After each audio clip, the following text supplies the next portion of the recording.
बर्फीले अंटार्कटिक के मध्य में, जहां हवाएं गरजती थीं और ठंडी हवा में बर्फ नाचती थी, पिप और पिप्पा नाम के दो पेंगुइन रहते थे। वे आपके साधारण पेंगुइन नहीं थे, वे हृदय से साहसी थे। जबकि अधिकांश पेंगुइन अपनी दैनिक मछली पकड़ने से संतुष्ट थे, पिप और पिप्पा कुछ और पाने के लिए तरस रहे थे। वे अक्सर क्षितिज की ओर देखते रहते थे और सोचते थे कि जमे हुए टुंड्रा के पार क्या है।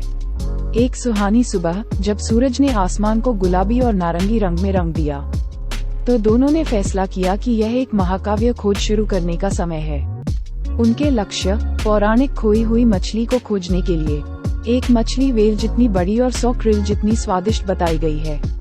उत्साह में अपनी फ्लिपर्स फड़फड़ाते हुए पिप्पा और पिप्पा बर्फ के किनारे तक चले गए और एक गहरी सांस ली। जमे हुए समुद्र का अनंत विस्तार उनके सामने फैला हुआ था। यह एक जोखिम भरी यात्रा थी, लेकिन वे सफल होने के लिए कृतसंकल्प थे। वे चल पड़े, उनके दिल आशा और रोमांच से भर गए। जैसे जैसे वे बर्फीले जंगल में गहराई तक गए, उन्हें कई चुनौतियों का सामना करना पड़ा।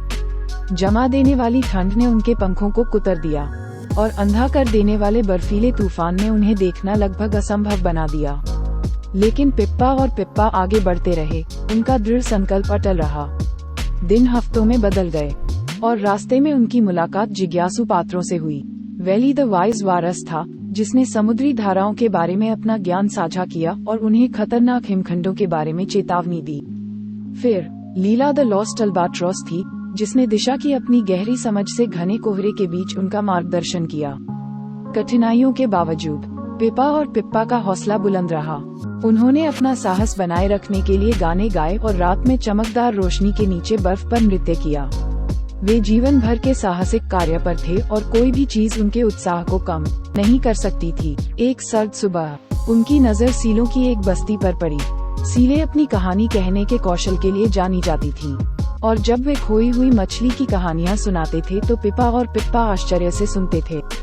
कहा जाता है कि पौराणिक मछली समुद्र की सबसे गहरी, सबसे अंधेरी गहराइयों में रहती थी, रहस्यमय प्राणियों द्वारा संरक्षित और विश्वासघाती भंवरों से घिरी हुई थी। इस नई जानकारी के साथ पिप और पिप्पा ने खुले समुद्र के लिए अपना रास्ता तय किया। उनकी यात्रा उन्हें तूफानी पानी और विशाल हिमखंडों के बीच से होकर ले गई। उन्हें भयानक लहरों का सामना करना पड़ा जो उन्हें निगलने की धमकी दे रही थीं, लेकिन वे डटे रहे। आखिरकार कई हफ्तों की अथक यात्रा के बाद वे सील के नक्शे पर अंकित स्थान पर पहुंच गए। यह एक ऐसी जगह थी जहां समुद्र खाई में गायब हो जाता था। एक ऐसी जगह जहां पहले किसी पेंगुइन ने जाने का साहस नहीं किया था। एक गहरी सांस के साथ उन्होंने ठंडे, गहरे पानी में गोता लगाया। वे नीचे की ओर तैरते गए, गहरे और गहरे, जब तक कि ऊपर की रोशनी फीकी और दूर नहीं हो गई। रास्ते में उनका सामना अजीब और चमत्कारिक प्राणियों से हुआ, लेकिन पिप्पा और पिप्पा डरे नहीं। जैसे ही वे समुद्र की गहराई में उतरे, उन्हें दूर एक चमकती हुई रोशनी दिखाई दी। ये लॉस्ट फिश थी, एक शानदार प्राणी जिसके तराजू कीमती रत्नों की तरह चमकते थे। वह खूबसूरती से चक्कर लगा रहा था। उसकी पूंछ पानी में एक मंत्रमुग्ध कर देने वाला नृत्य कर रही थी। पिप और पिप्पा सावधानी और सम्मान के साथ खोई हुई मछली के पास पहुँचे। उन्होंने इसे मित्रता का उपहार दिया, अपनी यात्रा की कहानियां और ऊपर की दुनिया के आश्चर्यों को साझा किया। द लॉस्ट फिश उनकी ईमानदारी से प्रभावित होकर उनके साथ वापस सतह पर आने के लिए सहमत हो गई। खोई हुई मछली को अपने साथ लेकर पिप्पा और पिप्पा ऊपर की दुनिया में चले गए। अन्य पेंगुइन उनकी अविश्वसनीय खोज से आश्चर्यचकित थे। द लॉस्ट फिश वास्तव में 100 क्रिल के समान स्वादिष्ट थी, और इसकी उपस्थिति ने उनकी कॉलोनी में खुशी और प्रचुरता ला दी। पिप्पा और पिप्पा की खोज ने न केवल उनका पेट भर दिया था, बल्कि उनके दिलों को भी तृप्ति और आश्चर्य की भावना से भर दिया था।